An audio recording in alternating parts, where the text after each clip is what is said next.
Hi friends, good morning. I am Sujata. Welcome you all to an another video. आज video रे आमे corona कारक सहित आमे कोरोना कारक पढ़ी आसुरु एंड आ दुईटा रही जाता एंड आज को शेष करदे। ठीक अच्छे, तार क्षेत्र बढ़ीदे। ठीक अच्छे। So without any further delay let's start the video.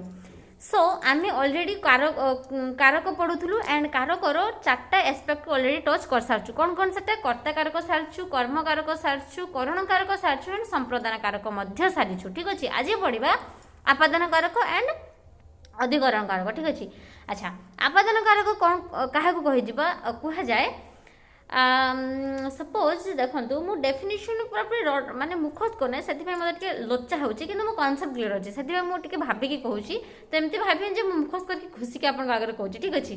सो आपादन कारक आम क्या कहवा जिते आमको लगे कौन वस्तु कौन वस्तु ठारू पृथक हो मैंने जिते कार्यटी संपादन हो एंड आमको लगे कौन जिनस कौन ठारू पृथक हो तेने जो जिनिस जहाँ ठारू पृथक हुए। ठीक अच्छे। जो जिनिस कहीपर थर जो जिते आमको लगे जो गोटे जिनिस जनक ठारू पृथक हो तेणु जहाँ ठारू से पृथक होमें कह आपादन कारक माने सेठारे हो आपादन कारक। फॉर एग्जांपल मो एग्जांपल थ्रू रे बुझाऊँगी। सपोज मुझे कहबी छातरू पानी पड़ुछि, छातरू पानी पड़ुछि, पानी पड़वा कार्य चलछि एंड छातरू पानी पड़ुछि पानीटा ना जना पड़ी कि अलग हो जना पड़ी छातरू पानी पड़ुछि माने छातरू पानीटा अलग है माटी पड़ू कि आप तले टब रखु कि जहाँ भी करूँ कि छातरू पानी तो खसी पड़ू ना छातरू पानीटा छाତରେ थिला छातरू से अलग है तले पड़ू कि जेडी भी पड़ू तेने छातरू पानीटा अलग हवार संकेत आसना। तेणु जे जिनस ठारू जिनसटी अलग होथिबार सूचना मिले ना से जहाँ ठारू अलग हुए ताको आमे कहिबा आपादन कारक। बुझेला कौन कहली जेमती मैं एग्जांपल देली छातरू पानी पड़ुछि आपन कहि परिबे आ किछि आसु नै माइंड की कौन गोटे थिला बही रे महा कौन कहबी महाकाशचारी माने महाकाशरू भूपृष्ठ को अवतरण कले। एक्जाक्टली मने पड़ना तार एग्जांपल बट एमती ही किसी थिला जे महाकाशचारी माने महाकाशरू लैंड कले माने आसिले तलक आसिले तारे महाकाशरू से माने पृथक हे गले ना महाकाशरू पृथक है कि तले लैंड कले ताने महाकाशरू जे पृथक हेले महाकाशटा हे जिवो करण सॉरी हमर आपादन कारक। बुझला कौन कहली। हाँ तापर चलतु जिबा आउ कोठी जिबा अधिकरण कारक। ठीक अच्छे। अधिकरण कारक आम क्या कहवा अधिकरण कारक बहुत अधिकरण कारक देखो अधिकरण कारक ऑलरेडी तीन भाग में विभक्त कराई जमी कर्ता कारक को विभक्त कराई चारि भाग में सेमती अधिकरण कारक को तीन भाग में विभक्त कराई। गोटे हूँ स्थानाधिकरण गोटे हूँ कालाधिकरण एंड गोटे हूँ विषयाधिकरण। ठीक अच्छे। तो आप कहीपर जो कर्ता जिते कार्यटी को कंप्लीट करुच्ची कार्यटी जिते करुच्ची सेतेबेले जो स्थान जो विषय जो समय रे से कार्य गुड़ी को संपादन कर जिनस को आम अधिकरण कारक कही था। फॉर एग्जांपल देखो डेफिनेशन ना बहुत कन्फ्यूजिंग होता है बट जिते एग्जांपल थ्रू आम बुझुना जिनस गुड़ी को बहुत इजी हो जाता है। सो एग्जांपल थ्रू बुझा आगे देखा स्थानाधिकरण कर्तार कार्य संपादन रे माने कर्ता जिते कार्यटी को संपादन करे से जो स्थान रे कार्यटी को संपादन करे ना सेते आमे कही था स्थानाधिकरण। बुझला कौन कहली। फॉर एग्जांपल सूर्य पश्चिम दिगरे अस्त हुंती अस्त तो उदय हुंती तो पश्चिम दिगरे ही अस्त हुंती पूर्व दिगरे उदय हुंती राइट। इंटेलिजेंट अच्छे सुजाता तो टेंशन है ना तो फ्लो फ्लो रे बेले बेले भूल भी हो जाए से बहुत एमती कर भी देछि से कन्फ्यूज हो जाउछि सॉरी। तो मु कौन कहली सूर्य पश्चिम दिगरे अस्त हुंती तेणु अस्त हेबाटा गोटे कार्य अस्त होउछंती माने सनसेट होउछंती राइट अस्त होउछंती तो ये कार्यटी के जगह रे होउछि पश्चिम दिगरे होउछि ताले पश्चिम दिगटी हो गला मोर अधिकरण कारकर स्थानाधिकरण। बुझेला कौन कहली। तापर चलते जीवा समय सॉरी कालाधिकरण कालाधिकरण हाँ कालाधिकरण कालाधिकरण कौन हुए जिते कर्ता कार्य संपादन करे से जो समय हाँ जो समय करे। ठीक अच्छे।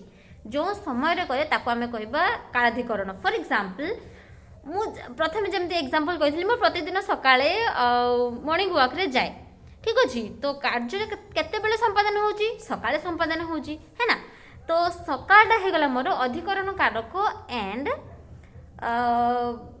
अधिकरण कारक कौन कालाधिकरण ठीक अच्छे काल समय ठीक अच्छे तापर जीवा विषयाधिकरण को विषयाधिकरण केते कौन ना जितेबाला कर्ता कार्य संपादन करुच्ची एंड जहाँ विषय से कथा होची बा जहाँ विषय से कार्य संपादन करुच्ची ताको कहबा विषयाधिकरण ठीक अच्छे फॉर एग्जांपल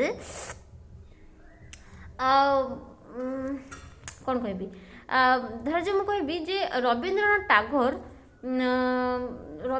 टागोर कवि तो थिले ठीक अच्छे ता सहित तांकर दर्शन शास्त्र रे मान कौन प्रगाध पांडित्य थिला रवींद्र ठाकुर दर्शन शास्त्र रे प्रगाध ज्ञान थिला माने पांडित्य थिला ठीक अच्छे तो के विषय तांकर पांडित्य थिला दर्शन शास्त्र विषय ठीक अच्छे फिलोसफी विषय माने गोटे कथा कहमी माने उड़ियार वर्ड जाना पार्टी उच्चारण करवा क्रिटिकल कौन पाए इंग्लीश रे फिलोसफी बहुत शीघ्र कहीदेली मु बट दर्शन शास्त्र कहते मत दार्शनिक कहते माने फिलोसफर फिलोसफी दर्शन शास्त्र दार्शनिक माने मत एत कन्फ्यूज होची माने जीव ओलटा हो ना रिजन जानछन्ती कौन रिजन होची ना आमे केबे भी ए वर्ड गुडी को पाटरे लगाऊ नाही प्रैक्टिस ही नाही आपण माने भलसे जानथिबे सेथिपाही मते लागे सेथिपाही हमको इंग्लिश एते कष्ट लागे बिकॉज इंग्लिश आम प्रैक्टिस ही करन हम राइट